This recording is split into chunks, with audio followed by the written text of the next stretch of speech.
इस वीडियो में हम बात करने वाले हैं पिथागोरस के बारे में। पिथागोरस का जन्म सैमोस में हुआ था। सैमोस एक आयोनियन सिटी है जो माइलेटस के बहुत ही पास में है। हमारे जो पहले तीन फिलोसोफर्स थे वो सभी माइलेटस सिटी से थे, थेलीस, एनेक्सीमेंडर और एनेक्सीमीनस। और ये सिटी माइलेटस के बहुत ही पास में है, सैमोस के नाम से, जहाँ पिथागोरस का जन्म हुआ था। इनकी भी एग्जैक्ट डेट्स कंफर्म नहीं है, लेकिन ये 570 से 495 बीसी के बीच में एक्टिव थे। ये 530 बीसी में सैमोस से इटली चले गए थे। इटली में एक सिटी है क्रोटोन के नाम से। वहाँ जाकर इन्होंने अपनी एक रिलीजियस कम्युनिटी बनाई थी। तो क्रोटोन पहुँचने से पहले उनकी लाइफ कैसी थी, उनकी लाइफ में क्या कुछ हुआ, इस पर हमारे पास कोई जानकारी नहीं है। और पिथागोरस ने फिलॉसफी, मैथमेटिक्स, रिलीजन और म्यूज़िक, इन सबको एक साथ कंबाइन कर दिया था। ये बहुत ही मिस्टीरियस पर्सन थे और लेटर फिलोसफर्स पर इनका बहुत ज़्यादा इन्फ्लुएंस था। और इसलिए इनकी फ़िलॉसफी को समझना, इनको स्टडी करना बहुत ही ज़रूरी है। लेकिन इनकी स्टडी में कुछ प्रॉब्लम्स हैं।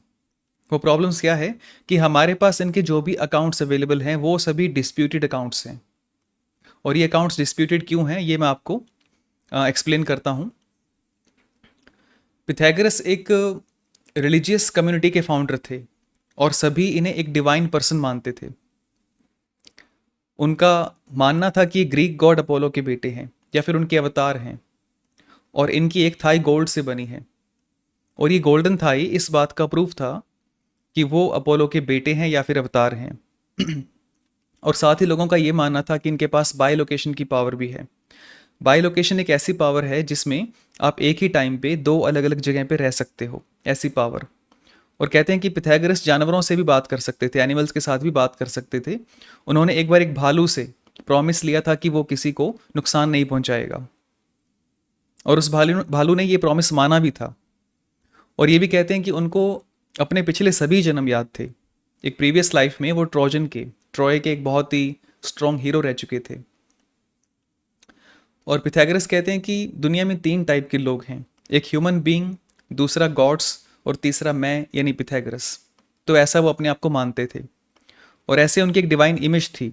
और ये डिवाइन इमेज उनकी फिलॉसफी पे बहुत ज़्यादा हावी हो गई और उनकी हर बात को डिवाइन सेंस में देखा जाने लगा। तो उनकी कौन सी बात फिलॉसफी है और कौन सी बात सिर्फ इमेजिनेशन है, ये समझना बहुत ही मुश्किल हो गया।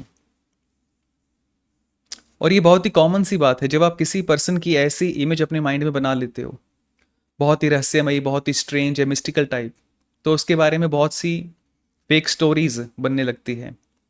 और तो पिथागोरस के साथ भी ऐसा ही हुआ। पिथागोरस ने कोई बुक नहीं लिखी थी और उनकी जो टीचिंग्स हुआ करती थी वो बहुत ही सीक्रेट हुआ करती थी। वो सिर्फ अपनी रिलीजियस कम्युनिटी में ही लेक्चर दिया करते थे, उससे बाहर कुछ नहीं बताया करते थे। और उनकी रिलीजियस कम्युनिटी का मेंबर बनना बहुत ही मुश्किल था। जो पर्सन उनकी कम्युनिटी का मेंबर बनना चाहता था उसको पहले कई साल तक साइलेंट रहकर, यानी मौन व्रत धारण करके, बिना कोई क्वेश्चन किए, एक पर्दे के पीछे से पिथागोरस को सुनना होता था। और सही समय आने पर जब पिथागोरस को लगता था कि हाँ, अब ये पर्सन जो है ये मेंबर बनने के लिए एलिजिबल है, तैयार है, तभी वो उस पर्सन को मेंबर बनाते थे। और मेंबर बनने के बाद वो पर्सन पिथागोरस को देख सकता था, उनसे मिल सकता था, उनसे बात कर सकता था, क्वेश्चन पूछ सकता था। और इनके लेक्चर बहुत ही सीक्रेट हुआ करते थे। और लेक्चर के बाद सभी से ये प्रॉमिस लिया जाता था कि कोई भी पर्सन, कोई भी मेंबर इस इंफॉर्मेशन को किसी नॉन मेंबर के साथ, यानी बाहर किसी व्यक्ति के साथ डिस्कस नहीं करेगा। तो इनकी रिलीजियस कम्युनिटी में लेडीज़ भी हुआ करती थी, लेडीज़ भी अलाउड थी। पिथागोरस की वाइफ और पिथागोरस की जो बेटी हैं उनकी नॉलेज बहुत अच्छी थी और उनकी नॉलेज की वजह से उन्हें बहुत ज़्यादा रिस्पेक्ट मिलती थी, सम्मान मिलता था। तो आप समझ सकते हैं कि पिथागोरस के स्टूडेंट्स कोई नॉर्मल स्टूडेंट्स नहीं थे। वो एक बहुत ही स्ट्रॉन्ग कम्युनिटी के मेंबर थे, बहुत ही स्ट्रॉन्ग कम्युनिटी थी। तो एक बहुत ही स्ट्रेंज कल्ट के जैसा था जिसमें बहुत ही मिस्टिकल बातें हुआ करती थी, सब कुछ बहुत ही रहस्यमयी था। तो इन सब बातों की वजह से, इन सब रीजंस की वजह से ये समझ पाना थोड़ा मुश्किल हो जाता है कि पिथागोरस की एक्चुअल टीचिंग्स क्या थी, और या फिर उनके बारे में जो लिखा गया है क्या वो पिथागोरस के अपने वर्ड्स हैं या फिर सिर्फ उनके स्टूडेंट्स के वर्ड्स हैं। तो इस तरह का जो डिफरेंस है वो समझना मुश्किल हो जाता है, और उनके बारे में बहुत से राइटर्स ने लिखा है। जैसे जेनोफनीस ने उनके बारे में लिखा है, फिलोलॉस ने, डियोजेनीज ने, प्रोफेरी ने, एम्प्लिकस ने, प्लेटो और एरिस्टोटल ने, और भी बहुत सारे हिस्टोरियंस हैं, बहुत सारे फिलोसोफर्स हैं जिन्होंने उनके बारे में लिखा है। लेकिन सभी के जो इंटरप्रिटेशंस हैं उनके टीचिंग्स को लेकर, वो एक दूसरे से काफ़ी अलग है, और बहुत कम ऐसी बातें हैं जो एक दूसरे से मैच करती हैं। तो पिथागोरस की जो फिलॉसफी है वो पिथागोरस के से डायरेक्ट नहीं आ रही है, या तो उनके स्टूडेंट्स या फिर लेटर हिस्टोरियंस या फिलोसोफर्स या फिर ऐसे लोग जो उनको क्रिटिसाइज करते हैं, ऐसे लोगों से हमें पिथागोरस के बारे में पता चल रहा है। तो इस तरह से पिथागोरस की फिलॉसफी बहुत ही उलझी हुई है, लेकिन आपको कंफ्यूज होने की नीड नहीं है। उनकी जो फिलॉसफी है उसके जो मेजर पॉइंट्स हैं वो मैं आपको बहुत ही सिंपल वे में एक्सप्लेन कर दूंगा, और लास्ट में आपको ये भी बता दूंगा कि कौन सी ऐसी चीज़ें हैं जो आपको याद रखनी है और कौन सी चीज़ें ऐसी हैं जो आपको याद रखने की नीड नहीं है। तो पहले हम उनके रिलीजन के बारे में बात करते हैं। पिथागोरस का ये मानना था कि हमारी सोल, हमारी आत्मा इमॉर्टल है, अनश्वर है, और मरने के बाद हमारी सोल दूसरी बॉडीज़ में ट्रांसफ़र हो जाती है, माइग्रेट हो जाती है। ये ह्यूमंस या फिर एनिमल्स किसी भी बॉडी में माइग्रेट हो सकती है। तो ऐसे हमारी आत्मा बार बार जन्म लेती है अलग अलग बॉडीज़ में, और ये जो प्रोसेस है ये चलता ही रहता है। और इस बार बार जन्म लेने के प्रोसेस को मैटमसाइकोसिस कहा जाता है, मैटमसाइकोसिस। और फिर वो ये कहते हैं कि जन्म मरण के इस चक्र से, इस पूरे प्रोसेस से छुटकारा पाने के लिए हमें हमारी सोल को प्योरीफाई करना होगा, शुद्ध करना होगा। और ये जो प्योरीफिकेशन का प्रोसेस है ये एक इंटेलेक्चुअल प्रोसेस है। जब हम फिलोसॉफिकल विजडम को अटेन कर लेंगे, जब हम ज्ञान प्राप्त कर लेंगे, तब हमारी जो सोल है वो प्योरीफाई हो जाएगी और इस चक्र से हम छूट जाएंगे। लेकिन जन्म मरण के इस चक्र से जो मुक्ति है या जो सेल्वेशन है, इसका विजडम के साथ क्या कनेक्शन है और किस तरह की विजडम रिक्वायर्ड है। तो पिथागोरस कहते हैं कि मुक्ति या सेल्वेशन तभी हो सकता है जब हम एक सही जीवन जीते हैं, एक एथिकल लाइफ, एक वर्चुअस लाइफ जीते हैं। और सही जीवन का अर्थ है कि हम यूनिवर्स के अकॉर्डिंग जीते हैं, यूनिवर्स के साथ एक हारमोनियस वे में, एक बैलेंस्ड वे में अपनी लाइफ जीते हैं। हम जो भी काम करते हैं वो यूनिवर्स के अकॉर्डिंग, यूनिवर्स के साथ करते हैं, और ऐसा कोई काम नहीं करते जो यूनिवर्स के अगेंस्ट हो। और ऐसी जो लाइफ है उसी को वर्चुअस लाइफ कहा जाता है। तो यहाँ तक हम मान लेते हैं उनकी बात ठीक है, हमें यूनिवर्स के साथ हारमोनियस वे में चलना है। लेकिन कैसे चलना चाहिए, कैसे चलना है वो आप हमें बताइए। तो पिथागोरस कहते हैं कि यूनिवर्स के साथ हारमोनियस वे में चलने के लिए हमें यूनिवर्स को समझना होगा, यूनिवर्स को अंडरस्टैंड करना होगा। जैसे मान लीजिए आप किसी अदर कंट्री या सिटी में जाते हैं, और आपको वहाँ पर एक हारमोनियस वे में, एक पीसफुल वे में रहना है। तो सबसे पहले आप क्या करेंगे? तो सबसे पहले आप वहाँ के कल्चर को समझने की कोशिश करेंगे कि वहाँ के रूल्स एंड रेगुलेशन क्या है, कल्चर क्या है, वैल्यूज़ क्या हैं। वहाँ की लैंग्वेज को समझने की कोशिश करेंगे, रोड की कौन सी साइड पे चलना है, कौन सी साइड पे ड्राइव करनी है, आपको ये सब पता होना चाहिए। तो पहले आप इन सब बातों की जो नॉलेज है उसको गेन करेंगे, इन सब बातों को समझेंगे, फिर उसके अकॉर्डिंग चलेंगे, तभी आप एक हारमोनियस एंड पीसफुल वे में वहाँ पे रह सकते हैं। अगर आप ऐसा नहीं करते तो आप खुद भी परेशान होंगे और दूसरों को भी परेशान करेंगे। तो हमें इन चीज़ों को समझना ज़रूरी है। फिर पिथागोरस कहते हैं कि ये जो पूरा यूनिवर्स है इसका अपना एक ऑर्डर है, अपने कुछ रूल्स एंड रेगुलेशंस हैं, कुछ प्रिंसिपल्स हैं जिनके बेस पर ये पूरा यूनिवर्स एग्जिस्ट करता है, काम करता है। और यूनिवर्स का ये जो ऑर्डर है इसका नेचर मैथमेटिकल है। इट मीन्स मैथमेटिकल वे में हम इस ऑर्डर को समझ सकते हैं और एक्सप्रेस कर सकते हैं। और इस मैथमेटिकल रियलिटी का जो बेस है वो है नंबर्स। तो पिथागोरस कहते हैं कि एवरीथिंग इज नंबर, या ऑल थिंग्स आर नंबर्स। इसका एग्जैक्ट मीनिंग क्या है ये मैं आपको वीडियो में एक्सप्लेन करूंगा, कि जब वो पूरी रियलिटी को नंबर कहते हैं तो क्यों कहते हैं, इसका क्या रीज़न है, और नंबर से उनका क्या मीनिंग है। वो कहते हैं नंबर है, लेकिन नंबर से वो क्या समझते हैं, इसका क्या मीनिंग है, ये मैं आपको वीडियो में क्लियरली एक्सप्लेन करूंगा। तो इस तरह से वो रिलीजन और मैथमेटिक्स को मिक्स कर देते हैं। अगर हमें जन्म मरण से छुटकारा पाना है तो हमें मैथमेटिक्स का यूज़ करके, वर्ल्ड को समझना होगा और उसके साथ एक हारमोनियस वे में चलना होगा। और मैथमेटिक्स इसलिए क्योंकि रियलिटी का जो नेचर है वो मैथमेटिकल है और जो इसका बेस है वो है नंबर्स। तो मैथमेटिक्स बहुत ज़रूरी है और इसके साथ 5 चीज़ें और भी हैं जो हमारी हेल्प कर सकती हैं। वो 5 चीज़ें कौन सी हैं? असैटिसिज्म, साइलेंस, डाइटरी रेगुलेशंस, म्यूजिक और फिजिकल एक्सरसाइज। असैटिसिज्म का मतलब है एक disciplined life spiritual and moral goals को अचीव करने के लिए। साइलेंस मीन्स शांत रहना, मौन रहना या फिर कम बोलना। डाइट में कुछ रूल्स आते हैं खाने पीने के, उन नियमों को फॉलो करना, उन रूल्स को फॉलो करना। और म्यूज़िक हमारे माइंड को फोकस करने के लिए, फिजिकल एक्सरसाइज एक हेल्दी बॉडी के लिए, पॉजिटिव एनर्जी के लिए। तो ये पांचों पांचों चीज़ें जो है हेल्प करती हैं। तो इस तरह से ये कंप्लीट प्लान हो गया जिसमें religion, mathematics, music, exercise, diet और एथिक्स, एसेटिसिज्म, डिसिप्लिन सब कुछ आ जाता है। जो भी चीज़ आप सोच सकते हो सब चीज़ें आ जाती हैं और ये सभी चीज़ें मिलकर एक ही डायरेक्शन में काम करती हैं। तो पिथागोरस के रिलीजन में बहुत सारे रूल्स थे जो काफ़ी स्ट्रेंज थे। जैसे आप बीन्स नहीं खा सकते, कोई चीज़ अगर नीचे गिर जाए तो आप उसको उठा नहीं सकते, जलती आग में आप लोहे की छड़ी से छड़ी नहीं मार सकते, अगर आप बेड से उठते हैं और बेड पे जो सिलवटें बन जाती हैं आप उनको साफ़ करना ज़रूरी है, उन सिलवटों को स्मूथ करना ज़रूरी है। तो ऐसे बहुत सारे स्ट्रेंज रूल्स हैं जो पिथागोरस के रिलीजन में थे और ये सभी रूल्स मैं आपको एक प्रेजेंटेशन में लिख के दे दूंगा, तो उसमें आप नोट कर सकते हैं। पिथागोरस को लेकर कई मिथ्स हैं, वो मैं अभी क्लियर कर देता हूँ। काफ़ी लोग कहते हैं कि उन्होंने पिथागोरस थ्योरम को डिस्कवर किया था, लेकिन ये सच नहीं है क्योंकि पिथागोरस से बहुत पहले, लगभग 1000 साल पहले, बेबीलोन, इजिप्ट और इंडिया के लोग इस थ्योरम को जानते थे। ऐसा हो सकता है कि पिथागोरस ने इस थ्योरम को ग्रीस में इंट्रोड्यूस किया हो, या फिर ऐसा भी हो सकता है कि इस थ्योरम को प्रूव किया हो किसी अलग वे में, लेकिन ये थ्योरम कभी भी उन्होंने डिस्कवर नहीं की थी। और काफ़ी बुक्स में आप रीड करेंगे कि पिथागोरस वेजिटेरियनिज्म को फॉलो करने के लिए कहते थे या खुद वेजिटेरियन थे, लेकिन ये बात भी सच नहीं है। स्टार्टिंग में वो एनिमल्स के कुछ खास बॉडी पार्ट्स को खाने के लिए मना करते थे, लेकिन वेजिटेरियनिज्म का कंसेप्ट नहीं था, वो ज़रूरी नहीं था। लेकिन पिथागोरस के जाने के बाद धीरे धीरे वेजिटेरियनिज्म को फॉलो किया जाने लगा। और एक बहुत ही कंट्रोवर्शियल टॉपिक है मैडम साइकोसिस का। मैडम साइकोसिस मीन्स आत्मा का बार बार जन्म लेना, या जिसे हम रीइंकार्नेशन कहते हैं।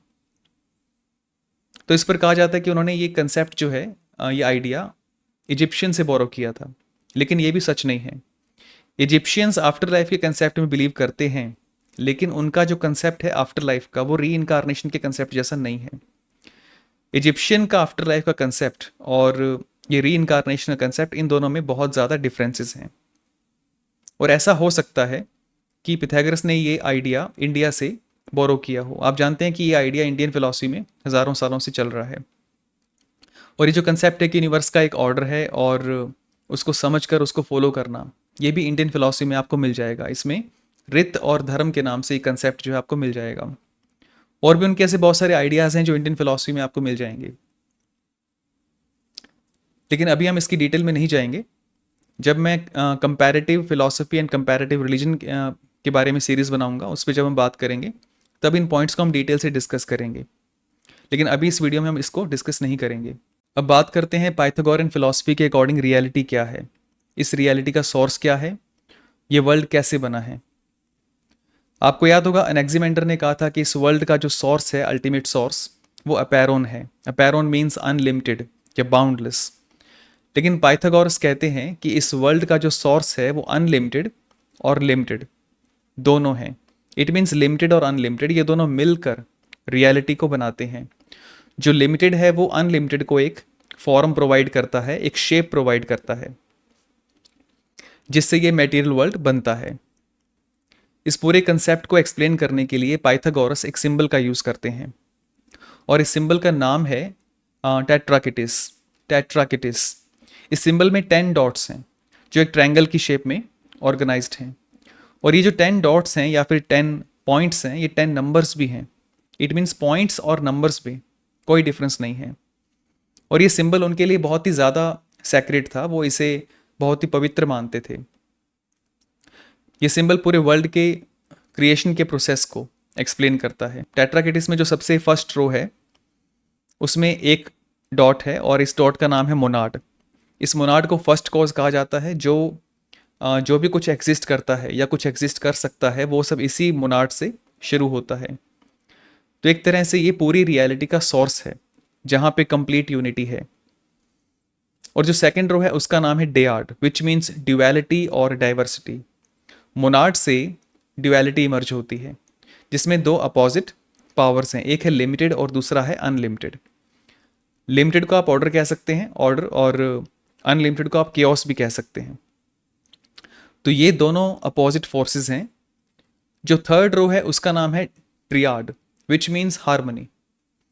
डियाड में जो दो अपोजिट फोर्सेस हैं, लिमिटेड और अनलिमिटेड, ऑर्डर एंड केओस, इन दोनों अपोजिट फोर्सेस के बीच में एक ट्रियाड से हार्मनी बनती है, हार्मनी मेंटेन होती है।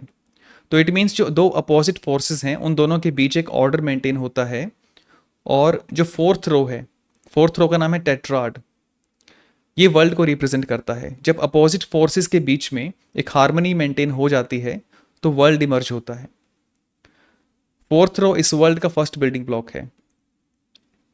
तो पाइथागोरियंस के अकॉर्डिंग सबसे पहले वन यूनिटी थी जो कॉज या सोर्स था, उसी में एक डिवीजन हुआ जिससे दो अपोजिट फोर्सेस बन गई, लिमिटेड और अनलिमिटेड।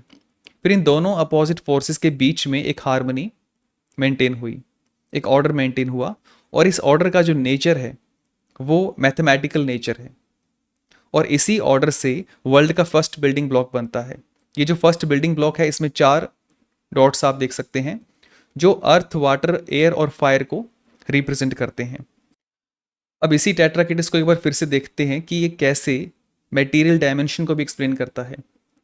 फर्स्ट रो में जो 1 डॉट है उसका नाम है मोनाड और वो एक पॉइंट को रिप्रेजेंट करता है। पॉइंट का क्या मीनिंग है? पॉइंट का मतलब है एक सिंगल लोकेशन एक स्पेस के अंदर।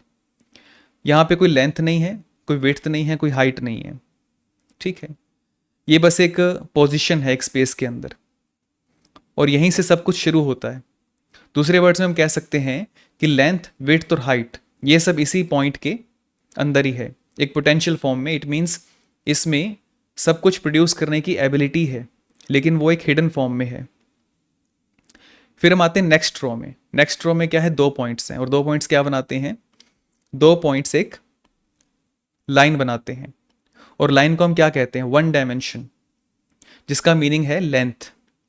तो जो लाइन है उसकी लेंथ है लेकिन उसकी हाइट और उसकी विड्थ नहीं है, तो ये लेंथ है लाइन, 1 डायमेंशन, ठीक है। थर्ड रो में 3 पॉइंट्स हैं, 3 डॉट्स हैं और 3 डॉट्स मिलाकर क्या बनाते हैं? एक सरफेस बनाते हैं। जो सरफेस है उसकी लेंथ भी है और उसकी विड्थ भी है। सरफेस एक 2 डायमेंशनल शेप होती है। जो ट्रायंगल्स हैं, रेक्टेंगल्स हैं या जो सर्कल्स होते हैं वो सभी सरफेस होते हैं। तो और 2 डायमेंशनल 2D होते हैं, उनकी लेंथ और विड्थ ये दोनों होती है लेकिन हाइट नहीं होती। सबसे बेसिक सरफेस एक ट्रायंगल होता है जिसमें सिर्फ 3 डॉट्स होते हैं। फिर आते हैं फोर्थ रो के ऊपर। फोर्थ रो में 4 पॉइंट्स हैं और 4 पॉइंट्स मिलकर एक सॉलिड बनाते हैं जो 3D है, 3 डायमेंशनल है। इसकी लेंथ और इसकी विड्थ, इसके साथ साथ इसकी हाइट भी होती है। जो क्यूब्स होते हैं, पिरामिड होते हैं, स्फेयर्स होते हैं, सिलेंडर्स होते हैं, कॉन्स होते हैं, वो सभी 3D होते हैं, 3 डायमेंशनल ऑब्जेक्ट होते हैं जिनकी लेंथ होती है, विड्थ होती है और हाइट भी होती है। और वर्ल्ड में आप जो भी चीज़ें आप देखेंगे वो सभी 3D होती हैं, उन सबकी हाइट, विड्थ और लेंथ तीनों होती है। अब जैसे ये डस्टर है, इसकी एक लेंथ है, इसकी विड्थ भी है और इसकी हाइट भी है, तो ये 3 डायमेंशनल ऑब्जेक्ट है। और सबसे बेसिक जो 3 डायमेंशनल ऑब्जेक्ट होता है उसे कहते हैं टेट्राहेड्रॉन। टेट्राहेड्रॉन जिसमें सिर्फ 4 पॉइंट्स होते हैं। और इस तरह से टेट्राकिटिस 3 डायमेंशनल रियलिटी को रिप्रेजेंट करता है, 3D जो रियलिटी है उसको भी एक्सप्लेन करता है। अब जो सेकेंड रो है डेयार्ड, उसको एक बार फिर से एनालाइज करते हैं। डेयार्ड में 2 अपोजिट फोर्सेस हैं, लिमिटेड और अनलिमिटेड। ये मैंने पहले आपको बताया था। यहाँ अनलिमिटेड का मीनिंग है एक वैक्यूम या स्पेस जिसको वॉइड कहते हैं, लेकिन ये वैसा वैक्यूम नहीं है जैसा हम सोचते हैं। ये कुछ ऐसा वैक्यूम है जो एग्जिस्ट करता है लेकिन इनडिटर्मिनेट फॉर्म में है। इसमें कोई किसी भी तरह की डिवीजन नहीं है। जैसे एनेक्सिमेंडर ने कहा था अपैरॉन, अपैरॉन वर्ड यूज़ किया था। अपैरॉन मीन्स बाउंडलेस, और एनेक्सिमिनस ने क्या कहा था, एयर, एयर वर्ड यूज़ किया था, एयर भी बाउंडलेस है। तो ये वॉइड कुछ ऐसा वॉइड है जो एग्जिस्ट करता है लेकिन अनलिमिटेड है, एक एम्प्टी स्पेस की तरह। और लिमिट का मीनिंग है एक लिमिटिंग प्रिंसिपल। ये लिमिटिंग प्रिंसिपल इस अनलिमिटेड वॉइड पर एक लिमिट लगाता है, इसको एक फॉर्म या शेप प्रोवाइड करता है। जैसे मान लीजिए दो पॉइंट्स हैं, इन दोनों पॉइंट्स के बीच में एक एम्प्टी स्पेस है, एक पॉइंट यहाँ पर है, दूसरा पॉइंट यहाँ पर है, और ये दोनों दोनों के बीच एक एम्प्टी स्पेस है, क्योंकि बिना एम्प्टी स्पेस के दो पॉइंट्स हो नहीं सकते। अगर आप बीच में से स्पेस को निकाल देते हैं तो क्या होगा, तो ये दोनों पॉइंट्स एक हो जाएंगे। तो वो बीच में स्पेस या वॉइड ज़रूरी है। अब ये दोनों पॉइंट्स क्या कर रहे हैं, ये एक दोनों पॉइंट्स उस वॉइड पर एक लिमिट लगा रहे हैं कि यहाँ से यहाँ तक। तो ये जो दोनों पॉइंट्स हैं अनलिमिटेड स्पेस पर एक लिमिट लगाकर एक डायमेंशन क्रिएट करते हैं, एक लेंथ क्रिएट कर रहे हैं। और एरिस्टोटल अपनी बुक फिजिक्स में पाइथागोरियन कॉस्मोलॉजी के बारे में लिखते हैं। वो कहते हैं कि cosmogony begins as the numbers are generated when the unlimited is drawn in by the limiting principle. तो इस लाइन पे आप ध्यान से देखिए, when the unlimited is drawn in by the limiting principle, या अनलिमिटेड का मीनिंग है ये कंप्लीट वॉइड, ये कंप्लीट स्पेस जो बाउंडलेस है, जिसकी कोई बाउंड्री नहीं है। और लिमिटिंग प्रिंसिपल क्या है, ये है पॉइंट्स, जिसको पाइथागोरियंस नंबर्स कहते हैं। तो ये जो पॉइंट्स हैं ये लिमिटिंग प्रिंसिपल हैं, और ये पॉइंट्स हैं, और ये अनलिमिटेड इस वॉइड को अपने अंदर खींच लेते हैं। तब कॉस्मोगनी शुरू होती है, तब सब कुछ बनना शुरू होता है। अब जैसे ये डस्टर है, इसकी जो शेप है, इसकी जो फॉर्म है, इस डस्टर को डिफाइन करती है, बाकी सबसे अलग करती है। अब आप ये सोचिए कि क्या ये डस्टर बिना इसकी फॉर्म के एग्जिस्ट कर सकता है। मान लीजिए इसकी कोई फॉर्म नहीं है, कोई शेप नहीं है, और ये एग्जिस्ट कर रहा है, तो क्या ऐसा हो सकता है? ऐसा होना पॉसिबल नहीं है, और ऐसा हम सोच भी नहीं सकते, क्योंकि आप बिना किसी फॉर्म के इस डस्टर के बारे में सोच नहीं सकते। लेकिन आप बिना इस डस्टर के इसकी फॉर्म के बारे में सोच सकते हैं। अगर आप 8 पॉइंट्स को एक पर्टिकुलर वे में ऑर्गेनाइज करते हैं तो आप इसकी फॉर्म के बारे में अपने माइंड में सोच सकते हैं। आप उस फॉर्म की लेंथ, विड्थ और हाइट को चेक कर सकते हैं, और आप उस पर कितनी भी तरह के मैथमेटिकल फॉर्मूलाज को लगा सकते हैं, अप्लाई कर सकते हैं। लेकिन बिना फॉर्म के आप इस डस्टर को इमेजिन नहीं कर सकते। तो ये जो इसकी फॉर्म है, इसकी वजह से इसका एग्जिस्टेंस है। ये फॉर्म इसको डिफाइन करती है, इसको अनलिमिटेड वॉइड से अलग करके एक सेपरेट आइडेंटिटी देती है। और ये जो फॉर्म पॉइंट्स की वजह से बनती है, और ये पॉइंट्स क्या है, ये नंबर्स हैं। तो जैसे जैसे पॉइंट्स बनते जाते हैं वैसे वैसे फॉर्म बनती जाती है, और ये फॉर्म इस अनलिमिटेड वॉइड को बाउंड्री देकर, अनलिमिटेड वॉइड पर एक लिमिट लगाकर इस रियलिटी को जनरेट करते हैं। तो ये वैक्यूम या जो वॉइड है ये अनडिफाइंड है, और ये जो पॉइंट्स या जो नंबर्स होते हैं ये लिमिटिंग प्रिंसिपल होते हैं। ये इस वॉइड को डिफाइन करते हैं, जिससे ऑब्जेक्ट्स बनते हैं। तो पाइथागोरस जब कहते हैं कि ऑल थिंग्स आर नंबर्स, तो उनका मीनिंग है कि इस वर्ल्ड में जो भी चीज़ें हैं, जो भी चीज़ें एग्जिस्ट करती हैं, वो सभी पॉइंट्स या नंबर्स को मिलाकर बनती हैं। तो पाइथागोरियंस के अकॉर्डिंग ये कंप्लीट रियलिटी एक मैथमेटिकल कंसेप्शन के जैसा है, जिसका बेस नंबर्स है। अल्टीमेट रियलिटी का सेंस नंबर्स हैं, और पाइथागोरियंस के लिए ये जो नंबर्स हैं ये सिर्फ कोई इमेजिनरी आइडिया नहीं है, कोई इमेजिनेशन नहीं है, ये 100% रियल है। ऐसा नहीं है कि ये सिर्फ उनके माइंड में चल रहा है, सिर्फ एक इमेजिनेशन चल रही है, कल्पना चल रही है, वो सिर्फ सोच रहे हैं। ये नंबर्स एक्चुअल में, रियल में एग्जिस्ट करते हैं। ये मैं आपको बताता हूँ किस तरह से। अब जैसे ये डस्टर एग्जिस्ट करता है अपनी फॉर्म की वजह से, अगर इसकी कोई फॉर्म नहीं है तो ये एग्जिस्ट नहीं कर सकता। ये हमने पहले डिस्कस कर लिया है। फिर हमने ये भी देखा कि जो फॉर्म है वो बिना डस्टर के भी एग्जिस्ट कर सकती है, मतलब बिना ऑब्जेक्ट के भी इसकी फॉर्म हो सकती है। इट मीन्स जो फॉर्म है वो ऑब्जेक्ट से ज़्यादा रियल है। अब आप ये बताइए कि क्या फॉर्म बिना किसी पॉइंट्स के या नंबर से एग्जिस्ट कर सकती है? नहीं कर सकती। किसी भी फॉर्म को एग्जिस्ट करने के लिए कुछ पॉइंट्स या नंबर्स होना ज़रूरी है। इट मीन्स ये जो पॉइंट्स हैं या नंबर्स हैं ये फॉर्म से भी ज़्यादा रियल हैं। इसलिए पाइथागोरियंस नंबर्स को रियल मानते हैं, क्योंकि नंबर्स एग्जिस्ट करते हैं तभी फॉर्म्स बनती हैं, और फॉर्म बनती हैं तभी ऑब्जेक्ट्स बनते हैं। तो सबसे जो फंडामेंटल रियलिटी है वो है नंबर्स।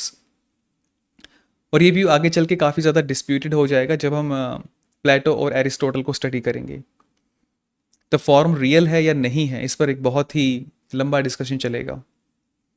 तो अभी आप यहाँ पे क्वेश्चन कर सकते हैं कि पॉइंट्स या नंबर्स वॉइड को डिफाइन करते हैं और मटेरियल बॉडीज़ को, ऑब्जेक्ट्स को जनरेट करते हैं। तो हम सिर्फ पॉइंट्स या नंबर्स को अल्टीमेट रियलिटी क्यों मान रहे हैं? सिर्फ पॉइंट्स को अल्टीमेट रियलिटी क्यों मान रहे हैं? हम उस वॉइड को, उस अनलिमिटेड स्पेस को रियलिटी क्यों नहीं मान रहे? तो ये बात आपकी बिल्कुल सही है कि जो पॉइंट्स हैं उनमें एक्सटेंशन नहीं होती है, वो एक्सटेंड नहीं हो सकते। वो एक्सटेंड तभी हो सकते हैं जब उनके बीच में स्पेस हो। अब जैसे दो पॉइंट्स हैं, एक लाइन को डिफाइन करते हैं, लेकिन अगर उन दोनों पॉइंट्स के बीच में स्पेस नहीं होगा तो लाइन एग्जिस्ट नहीं कर सकती। तो हम उस स्पेस को क्यों इग्नोर कर रहे हैं और सिर्फ पॉइंट्स को, नंबर्स को रियलिटी क्यों मान रहे हैं? इसका रीज़न ये है कि जो वैक्यूम है या वॉइड है वो ऑब्जेक्ट्स को फॉर्म करने के लिए, प्रोड्यूस करने के लिए कोई पॉजिटिव कंट्रीब्यूशन नहीं देती है। वॉइड अनडिफाइंड है और ये सिर्फ एक कंडीशन की तरह काम करती है, एक प्री सपोज्ड कंडीशन की तरह, जिससे एक्सटेंशन पॉसिबल है। ये एक्सटेंशन को पॉसिबिलिटी देता है, पॉइंट्स को एक रास्ता देता है मटेरियल बॉडीज़ को बनाने के लिए, लेकिन ये अपने आप से कुछ पॉजिटिव वे में कुछ भी कंट्रीब्यूट नहीं करता। तो कुछ पॉजिटिव कंट्रीब्यूशन जो होता है वो सिर्फ पॉइंट्स का होता है, नंबर्स का होता है, इसलिए हम सिर्फ नंबर्स को रियलिटी मान रहे हैं। और हम ये कहते हैं कि जो चीज़ें हैं, ऑल थिंग्स जो है वो नंबर्स हैं। तो पाइथागोरियंस के अकॉर्डिंग अल्टीमेट रियलिटी में दो चीज़ें आती हैं, दोनों चीज़ों का रोल है लिमिटिंग प्रिंसिपल और अनलिमिटेड वॉइड का, ठीक है। लेकिन रियलिटी का जो कंस्ट्रक्शन है वो सिर्फ नंबर्स की वजह से होता है, और इन नंबर्स के बिना जो अनलिमिटेड वॉइड है वो अनडिफाइंड है, इनविजिबल है। तो हम उसे जान भी नहीं सकते, हम उसे देख भी नहीं सकते, एक्सपीरियंस भी नहीं कर सकते, एक्सप्रेस भी नहीं कर सकते। तो बिना पॉइंट्स के, बिना लिमिटिंग प्रिंसिपल के, अनलिमिटेड प्रिंसिपल को, अनलिमिटेड वॉइड को समझा ही नहीं जा सकता, जाना ही नहीं जा सकता। पिथागोरस कहते हैं कि म्यूजिक भी हार्मनी से पैदा होता है। म्यूजिक में जो अलग अलग तरह के नोट्स होते हैं वो एक परफेक्ट मैथमेटिकल ऑर्डर की वजह से जनरेट होते हैं। एक ग्रीक म्यूजिकल इंस्ट्रूमेंट है जिसका नाम है लायर, LYRE, और एक फेमस ग्रीक इंस्ट्रूमेंट है ये, और जिसमें 7 स्ट्रिंग्स होती हैं और किसी में कम या किसी में ज़्यादा भी हो सकती हैं। और इन स्ट्रिंग्स को टाइट या लूज़ करके इनकी ट्यूनिंग की जाती है। तो इस इंस्ट्रूमेंट में स्ट्रिंग्स की लेंथ का कोई रोल नहीं है, क्योंकि ये जो नोट्स हैं वो स्ट्रिंग्स की टेंशन पर बेस्ड हैं, और 7 स्ट्रिंग्स से 7 नोट्स या 7 डिफरेंट टाइप के साउंड्स बनते हैं जिससे म्यूज़िक बनता है। और ग्रीक माइथोलॉजी में एक फेमस गॉड है हर्मिस के नाम से। हर्मिस ने इस इंस्ट्रूमेंट को तैयार किया था। तो इस इंस्ट्रूमेंट में हम स्ट्रिंग्स को देखकर ये नहीं बता सकते कि स्ट्रिंग्स के बीच का प्रोपोर्शन क्या होगा परफेक्ट म्यूजिक के लिए, क्योंकि वहाँ पे स्ट्रिंग्स की लेंथ की बात नहीं है, वहाँ पे स्ट्रिंग के बीच की टेंशन की बात है। तो पिथागोरस ने इन स्ट्रिंग्स के बीच के प्रोपोर्शन को डिस्कवर किया था। इसके लिए पिथागोरस ने एक मोनोकोड तैयार किया था। मोनोकोड में क्या होता है? मोनोकोड में सिर्फ एक स्ट्रिंग होती है, ठीक है, और उस स्ट्रिंग के साथ उन्होंने एक मूवेबल ब्रिज लगा दिया था। उससे स्ट्रिंग का कितना पार्ट फिक्स रहेगा, कितना पार्ट वाइब्रेट करेगा, ये हम सेट कर सकते हैं। और मान लीजिए जो स्ट्रिंग है मोनोकोड के अंदर ये 12 इंच की है, 12 इंच की है, और हम पूरी स्ट्रिंग को फ्री छोड़ देते हैं वाइब्रेशन के लिए, तो उसका जो साउंड होगा वो रूट साउंड के इक्वल होगा, रूट नोट के इक्वल होगा, जिसका रेशो होगा 1:1। अगर हम उस ब्रिज को बिल्कुल सेंटर में ले आते हैं जिससे हाफ स्ट्रिंग वाइब्रेट कर सकती है, हाफ स्ट्रिंग फिक्स रहेगी, तो स्ट्रिंग इस वाइब्रेशन से जो साउंड पैदा होगा वो ऑक्टेव नोट के इक्वल होगा, इसका रेशो होगा 2:1। अगर हम इसी स्ट्रिंग को 3 पार्ट्स में डिवाइड कर देते हैं और पहले पार्ट को फिक्स कर देते हैं और बाकी दोनों पार्ट्स को वाइब्रेशन के लिए फ्री छोड़ देते हैं, तो इसका जो साउंड होगा वो लायर के 5th साउंड के इक्वल हो जाएगा, इसका रेशो होगा 3:2। और अगर हम इसी स्ट्रिंग को 4 पार्ट्स में डिवाइड कर देते हैं और 3 पार्ट्स को वाइब्रेशन के लिए फ्री कर देते हैं और 4th पार्ट को फिक्स कर देते हैं, तो इसका साउंड लायर की 4th नोट के इक्वल हो जाएगा, और इसका रेशो होगा 4:3। ध्यान से अगर आप देखेंगे तो आपको ये तीनों रेशोज टेट्राकिटिस में मिल जाएंगे, जो सिंबल है 2:1:3:2 एंड 4:3। ये पाइथागोरियन का जो म्यूजिकल हार्मनी का कंसेप्ट है ये वो कंसेप्ट है। पाइथागोरियंस कहते हैं कि म्यूजिकल इंस्ट्रूमेंट में स्ट्रिंग्स की लेंथ मैटर नहीं करती, उनके बीच का जो प्रोपोर्शन है वो मैटर करता है। उनके बीच का जो प्रोपोर्शन है वो सही रेशो में होना चाहिए। सही रेशो में होगा तभी वो परफेक्ट म्यूजिक प्रोड्यूस करेगा। इट मीन्स म्यूजिक का जो बेस है वो नंबर्स है, जो म्यूजिक को एक ऑर्डर प्रोवाइड करता है। और जैसे ये नंबर्स एक मैथमेटिकल ऑर्डर प्रोवाइड करते हैं म्यूजिक को, वैसे ही ये नंबर्स पूरे यूनिवर्स को ऑर्डर प्रोवाइड करते हैं। तो ये उनका म्यूजिकल हार्मनी का कंसेप्ट है। हम टेट्राकिटिस को एक बार फिर से एनालाइज करते हैं और देखते हैं कि टेट्राकिटिस यूनिवर्स के स्ट्रक्चर को कैसे रिप्रेजेंट करता है। जो टेट्राकिटिस है उसमें 10 नंबर्स हैं, 10 पॉइंट्स हैं, और इसलिए उनके यूनिवर्स में भी 10 हेवनली बॉडीज हैं। तो पाइथागोरियंस के लिए फायर सबसे प्रीशियस एंड ऑनरेबल एलिमेंट है, इसलिए वो फायर को यूनिवर्स के एकदम सेंटर में रखते हैं और साथ ही यूनिवर्स के सबसे आउटर मोस्ट पार्ट में भी रखते हैं। तो जो फायर है उसके एक साइड पर अर्थ है और दूसरी साइड पर काउंटर अर्थ है, और ये दोनों सेंट्रल फायर के अराउंड रिवॉल्व करते हैं। तो जो काउंटर अर्थ है वो इनविजिबल है, उसको अर्थ से देखा नहीं जा सकता क्योंकि वो हमेशा सेंट्रल फायर के दूसरी ओर होती है। और जो मून है वो भी अर्थ के चारों ओर चक्कर लगाता है, और उसके बाद है सन, सूरज, वो भी सेंट्रल फायर के अराउंड चक्कर लगाता है। और सबसे लास्ट में आते हैं प्लैनेट्स, सूरज के बाद आते हैं प्लैनेट्स, पांचों प्लैनेट्स वहाँ पे आते हैं और वो भी सेंट्रल फायर के अराउंड रिवॉल्व करते हैं। और इन सब के बाहर क्या है, स्टार्स हैं। जब मैं प्रेजेंटेशन बनाऊंगा तो आपको अच्छे से एक्सप्लेन कर दूंगा कि कौन सा प्लैनेट कहाँ पर फिक्स है, उसमें मैं आपको अच्छी तरह से शो करूंगा। तो इस टेट्राकिटिस में जो 10 नंबर्स हैं वो यूनिवर्स के स्ट्रक्चर को भी शो करते हैं कि कौन सा प्लैनेट जो है उसकी पोजीशन कहाँ पर है। और साथ ही पाइथागोरियंस ये कहते हैं कि इन प्लैनेट्स के रिवॉल्व होने की वजह से और इनके बीच के एक डिस्टेंस की वजह से एक साउंड प्रोड्यूस होता है, एक हमिंग साउंड प्रोड्यूस होता है जो हम सुन नहीं सकते, लेकिन वो साउंड कंटिन्यूसली चलता रहता है। उस साउंड को क्या कहते हैं, म्यूजिक ऑफ स्फीयर्स। उस साउंड को म्यूजिक ऑफ स्फीयर्स कहा जाता है। अब बात करते हैं टेबल ऑफ अपोजिट्स के बारे में। तो पाइथागोरियंस कहते हैं कि जैसे लिमिटेड और अनलिमिटेड ये दोनों मिलकर इस वर्ल्ड को बनाते हैं, तो ये जो ड्यूअल नेचर है इसको आप वर्ल्ड में ऑब्जर्व कर सकते हैं, क्योंकि जैसा नेचर कॉज का होगा वैसा ही नेचर उसके इफेक्ट में भी होगा। तो इस वर्ल्ड का जो कॉज है या जो फर्स्ट प्रिंसिपल है उसमें ये ड्यूअलिटी है, ड्यूअल नेचर है, लिमिटेड और अनलिमिटेड। तो उस फर्स्ट प्रिंसिपल से जो वर्ल्ड बना है उसमें भी ये ड्यूअलिटी आपको नजर आएगी। इस ड्यूअलिटी को शो करने के लिए पाइथागोरस एक लिस्ट बनाते हैं और उसका नाम है टेबल ऑफ अपोजिट्स।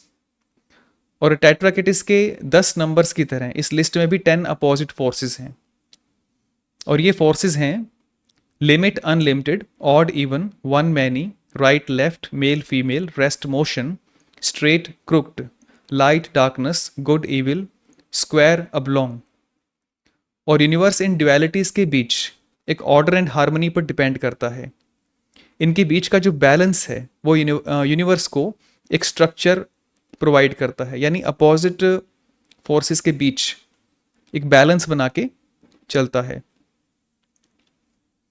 और यहाँ अपोजिट का मीनिंग ये नहीं है कि ये सभी ड्यूअलिटीज एक दूसरे से फाइट कर रही हैं। यहाँ अपोजिट का मीनिंग है कि ये सभी जो ड्यूअल फोर्सेस हैं, सभी जो ड्यूअलिटीज हैं, ये एक दूसरे की कॉम्प्लीमेंट्री हैं। और ये जितने भी पेयर्स हैं ये सब एक दूसरे के साथ एक डायनामिक इक्विलिब्रियम मेंटेन करते हैं। तो ये कोई फाइट नहीं कर रहे हैं, ये कॉम्प्लीमेंट्री हैं।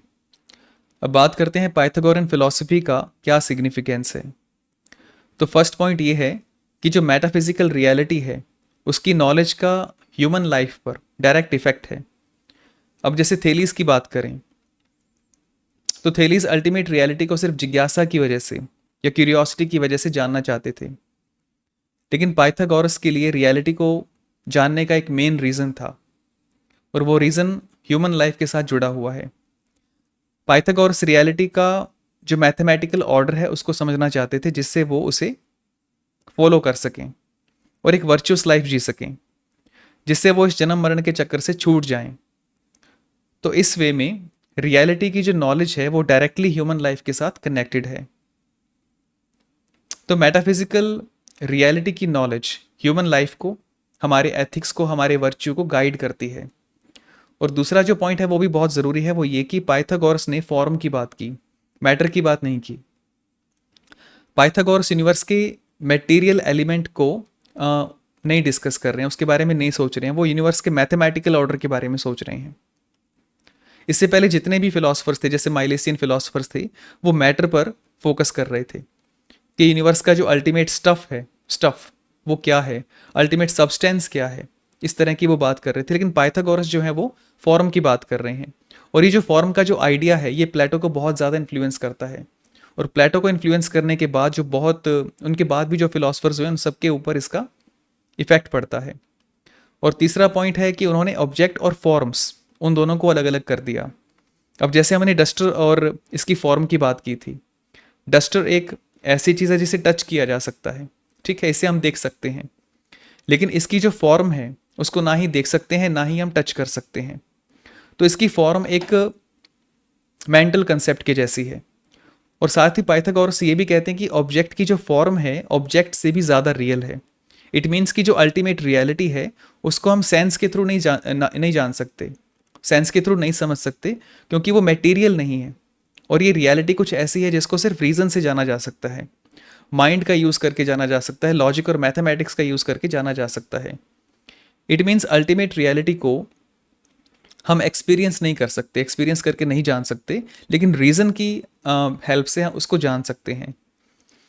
और फोर्थ पॉइंट ये है कि पाइथागोरस ऐसे पहले पर्सन थे जिन्होंने यूनिवर्स को कॉस्मोस कहा था। कॉस्मोस का मीनिंग है ऑर्डर या ब्यूटी। तो वो ये कहना चाहते हैं कि यूनिवर्स कोई केओस नहीं है, ये एक बहुत ही सिस्टमैटिक और एक बहुत ही ऑर्डर्ड कॉस्मोस है। और इससे भी ज़्यादा कि इसका जो ऑर्डर है वो मैथमेटिकल है। इट मीन्स इस यूनिवर्स को ना सिर्फ हम जान सकते हैं, इसको हम मैथमेटिकल वे में 100% एक्यूरेसी के साथ जान सकते हैं। फिर नेक्स्ट पॉइंट है कि पाइथागोरस ने रिलीजन और फिलॉसफी को कंबाइन कर दिया था। इससे पहले जो फिलोसोफर्स थे उनके साथ ऐसा नहीं था लेकिन पाइथागोरस के साथ ऐसा है, क्योंकि उनकी फिलॉसफी में रिलीजन, साइंस, फिलॉसफी और म्यूज़िक और मिस्टिसिज्म, ये सब कुछ एक साथ कनेक्टेड है। तो ये पाइथागोरस की जो एक फिलॉसफी, उसका बेसिक इंट्रोडक्शन है, जो हमें आगे की फिलॉसफी को समझने में काम आएगा।